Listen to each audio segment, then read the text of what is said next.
Hello everybody, welcome to week 6. Week 6, we're almost done with the class. And if you are a first semester student, if this is the first block that you've actually had here at Bryant Stratton, pat yourselves on the back, you are almost done. And I think by and large I've seen some really good work, and I think a lot of you have really been challenging yourselves to really try to improve, or really just try to get the best kind of stuff in that you can. So I've really been impressed with the kind of work that we've seen thus far. So week 6, this is going to be a continuation of basically week 5 when it comes to the content, because we're going to be dealing with Excel again. So we have 2 weeks in Excel. We don't have that when it came to Word or Outlook. Certainly that's not going to be the case when in week 7 we turn to PowerPoint. Why 2 weeks in? Well, the primary reason is because Excel is the hardest for most students. Of all the different programs in the Microsoft Suite, this tends to be the toughest one.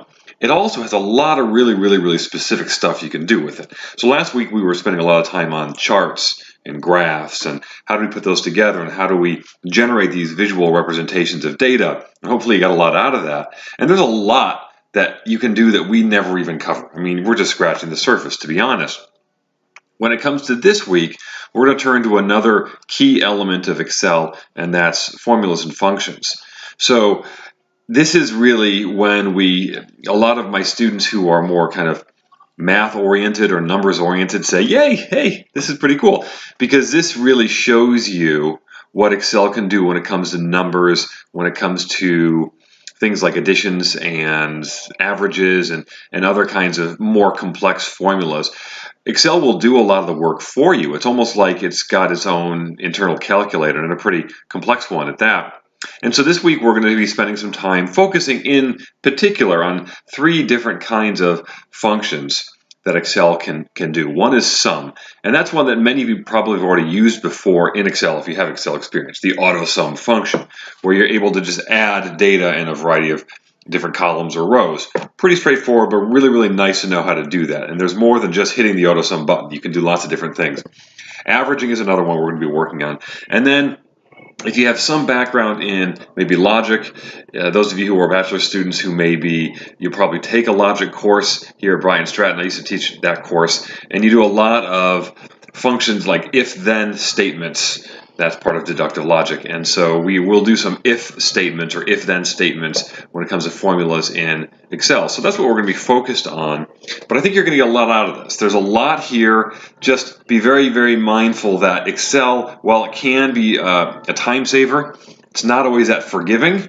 So when it comes to doing these different kinds of formulas, you have to be very careful that the right data is put into these cells by you, because you can have the right formula, but if you don't have the right data, doesn't matter. The formula is just going to add what you tell it to add, or average what you tell it to average.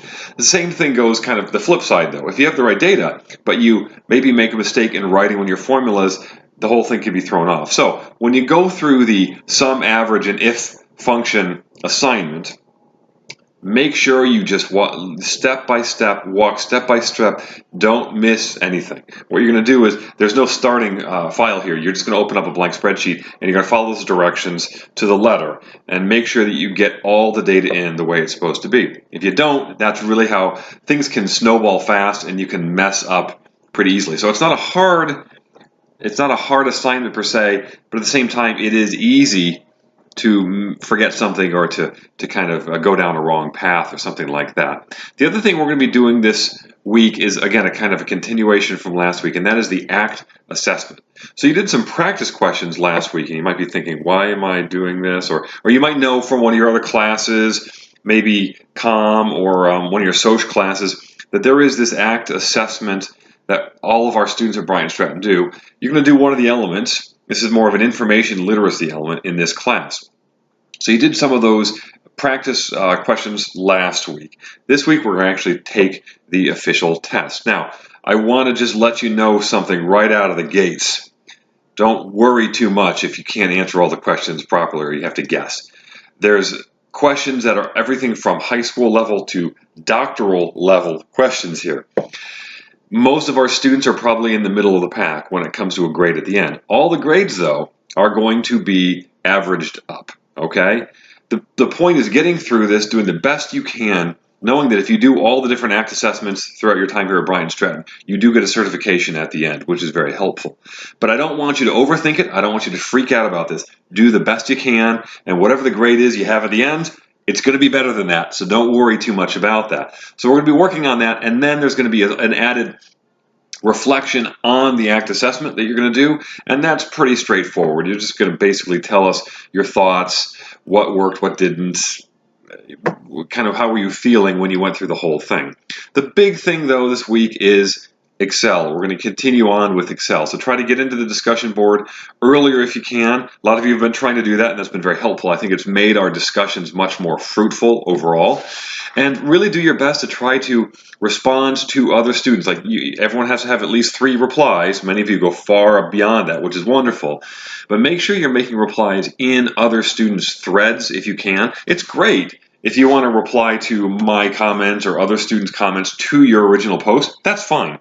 But I want to see at least 3 in other students' threads. That's really what's going to make these discussions deeper, more interesting, and more fruitful overall. But again, by and large, things have been going very, very well. So if you have any questions, again, reach out, ask your questions, ask your instructor tab, of course, office hours, and then straight email. And a lot of you have been very, very good about asking questions. So I want to continue, I want to encourage you to keep doing that kind of thing. And I'll see you all in the discussion boards. Thanks.